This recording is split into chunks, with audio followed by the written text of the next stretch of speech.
Alii and I were both commiserating after seeing Pukea's slides. His slides are fabulous, weren't they? A design masterpiece. So who were the missionaries? Well, I think it's important to understand the missionary era in Hawaii lasted from 1820 to 1863. At that time it was POW. The ABCFM, American Board of Commissioners of Foreign Missions, at that time declared that Hawaii was a Christian nation and no longer needed a mission, and that from then on each congregation should support their own minister, and the mission withdrew from Hawaii. The ABCFM formed in 1810 as a Congregationalist organization. 2 years later, they combined with Presbyterians, and so when they sent missionaries to Hawaii, it was Congregationalists and Presbyterians. There were 12 companies that were sent from 1820 to 1848 when the last company was sent. In all, about 185 people came, and that included wives, as well as Hawaiians and Tahitians, which many people don't know about, but you will be hearing more about that in the future, because we have a book that's going to be coming out that will tell you more about those Hawaiians and Tahitians. This, by the way, is civil in Hiram Bingham. And Pukea had that slide that talked about the long necks. Look at this slide, you can understand where that came from, right? Look right there, the long necks. Okay, the story of the missionaries is not really complete without talking about Opukaha'ia, or Henry Obukaya, as they call him in New England. Opukaha'ia really was the inspiration for the mission to come to Hawaii. He was born in 1792, and at the age of 10, his family was killed by Hawaiian warriors. 5 years later, he shipped with Captain Caleb Brittenall on the Triumph, a whaler. And he was joined there by a cabin boy named Thomas Hopu, who became his companion and later came back to Hawaii. He ended up at Yale in 1809, and he was taken in, and he was taught to read and write, and he became a bit of a prodigy. And people began sort of, he was passed around between many of the leading minister houses in Connecticut and Massachusetts. And he finally ended up, actually they started the mission school at Cornwall, Connecticut, partly because of Opukaha'ia in 1816. And it was a school that was founded in order to educate Hawaiian and American Indian youths primarily to become missionaries, to go back into their own communities as missionaries. Opukaha'ia died on February 17, 1818, but before he died, he intended to come back here and start the mission here. He was going to lead the mission. Unfortunately, he got caught up in a typhus epidemic and didn't make it. But before he died, he actually created a grammar, a dictionary, and a spelling book in the Hawaiian language.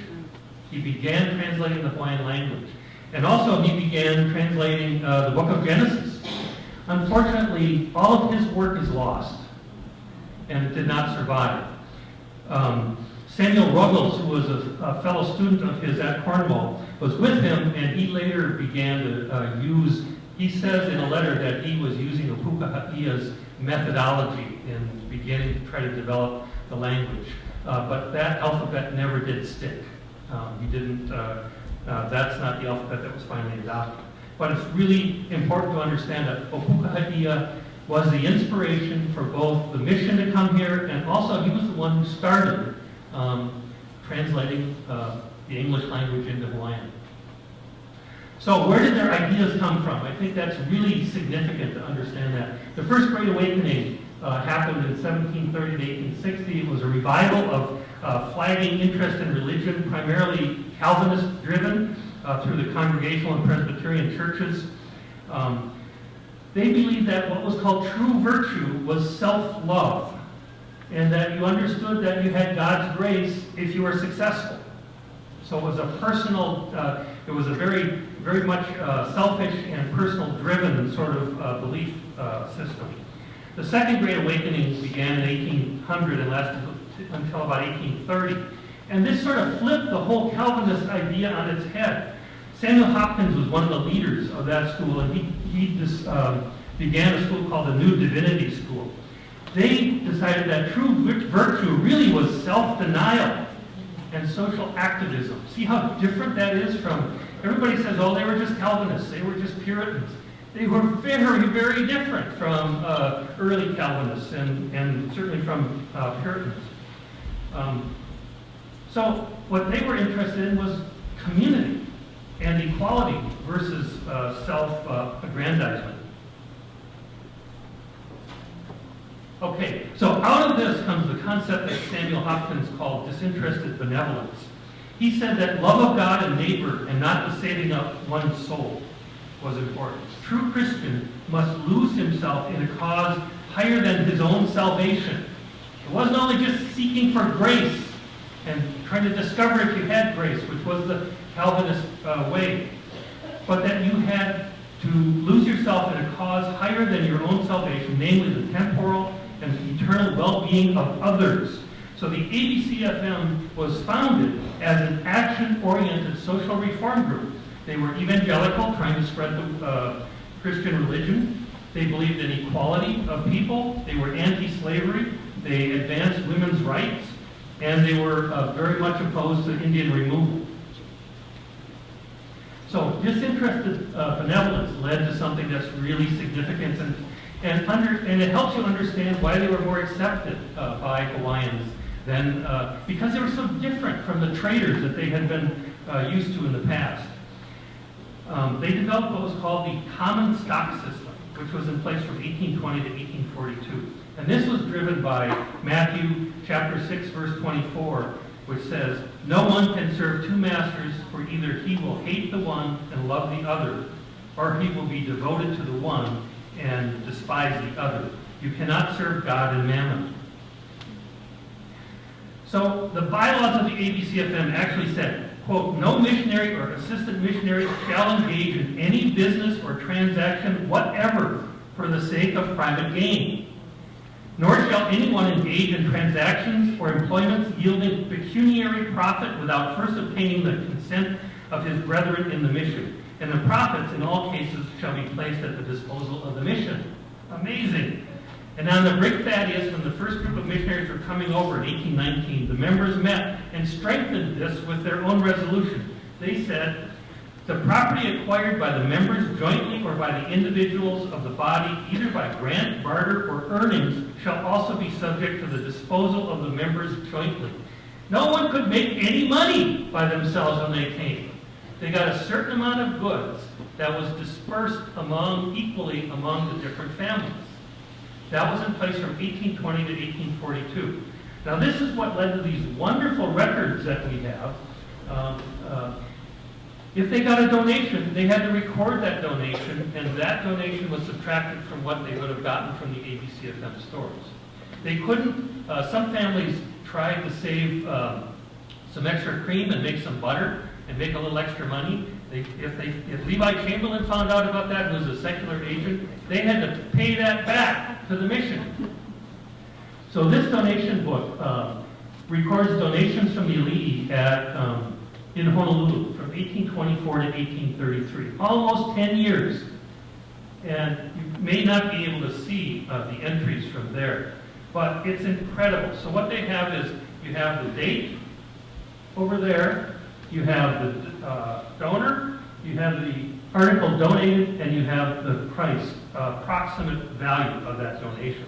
So for instance, if I can read this myself, down on, I think, the 17th, November 17th, 1826, Boki gives 2 pints of Indian meal. Underneath that same day, Ka'ahumanu gives 10 small fish. And this goes on. All the Alii are giving presents. They're bringing gifts of food to the missionaries. And they're recorded in this book for a 10-year period. Now, what does that say about that relationship? For 10 years, every other day they're bringing in food. This is a really significant thing that is happening. It shows that there's a reciprocal relationship. The Alii are getting something from the missionaries, and in return they're giving the missionaries something back. It's beyond simple hospitality.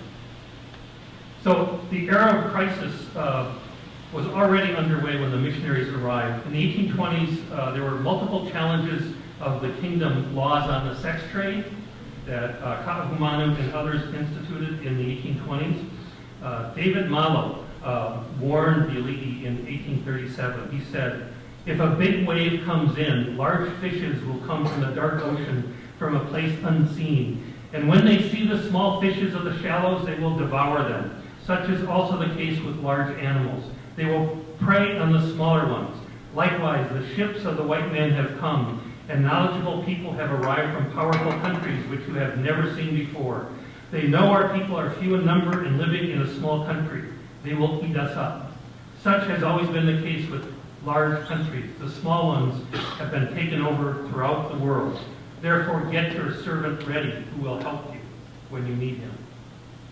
And this was prophetic because, so this is what Malo was saying in 37, and then of course in 39, the French Laplace incident involving the controversy over the banning of the Catholics, the 1843 Lord George Paulette incident, where Hawaii actually lost its sovereignty for 5 months to the British, and then between 1843 and 1846, Wiley was asked to put together a report on how many consular grievances there had been recently, and he was a new minister in the kingdom, and so he counted up the consular grievances. There were 117 grievances from consulars, almost all French, English, and American, for those 3 years.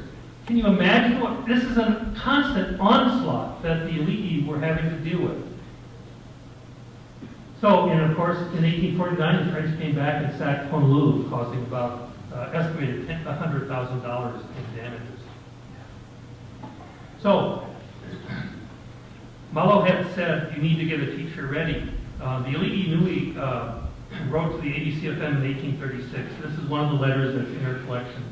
And this is a letter from, if you look at those signatures over here, there's one other partial piece of the signatures. These are all the highest Alii in the land who have signed this letter. And so what they're asking for is a carpenter, a tailor, a house builder, a cobbler, a wheelwright, a paper maker, a maker of lead printing type, farmers who know the planting and care of cotton and silk and sugar refining, a maker of fabric and carts suitable for heavy work, and a teacher for the chiefs in matters of land, comparable to what is done in enlightened lands.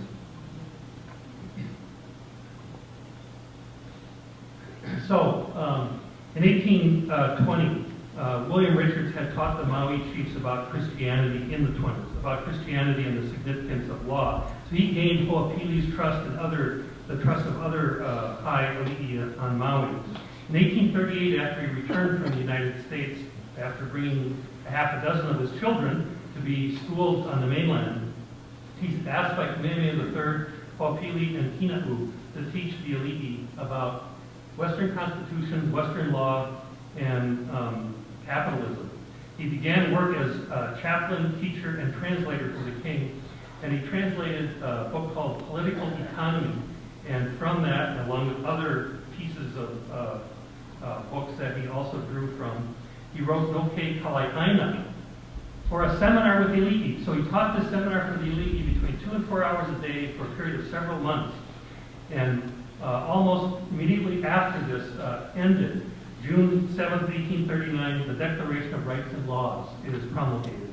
And then in 1840, the Constitution. This is a fulcrum point between the absolute monarchy and the constitutional monarchy. And this is our next project. Pukea and I are going to be working on No Ke Kalai'aina. Pukea is going to be translating that, and we're going to be really deep diving into how those classes work. So because William Richards had won the trust of the Alii, he was asked by them, along with Timoteo Ha'alileo, to go to France and England and the United States and ultimately Belgium to gain recognition of the kingdom as a civilized nation. And the letters that they send that are in our collection that have been translated show this amazing affection for one another. this true respect and love. They're very touching. So,